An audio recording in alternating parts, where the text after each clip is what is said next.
change this moment. My savings could not take away my pain. A nurse walked in. She smiled at me and said, "How do you feel?" I said, "I am okay." She checked my pulse and wrote something on a paper. "You are lucky," she said. "Many people do not survive bad accidents." Her words stayed in my mind. I was lucky I was still alive. But what if I had not been? What if my life had ended that night? I had spent years saving, but for what? I had not lived. I had only waited. The doctor came later. He told me I needed to rest. He said, I had no broken, so far 19 bones, but my body needed time to heal. I nodded, but my thoughts were far away. Rest. I never rested. I always worked. I always saved. But now I could not work. I had to stop. I had to think. The accident had forced me to see the truth. My life was empty.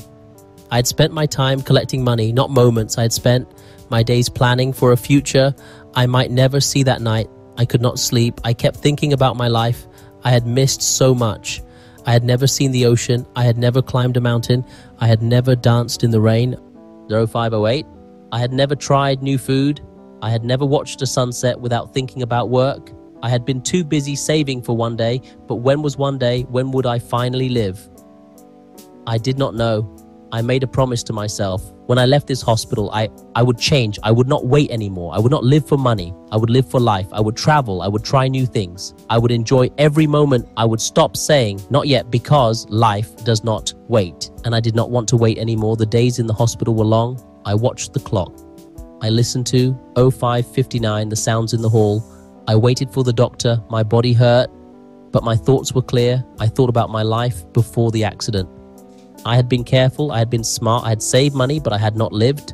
I had only worked, I had only waited. And for what? The nurse came in with my food. She smiled and said, "You were getting better." I nodded. She placed the tray on the table and left. I looked at the food. It was simple bread, soup, and tea. I picked up the spoon and took a bite. It was warm, it was good. I never noticed small things like this before.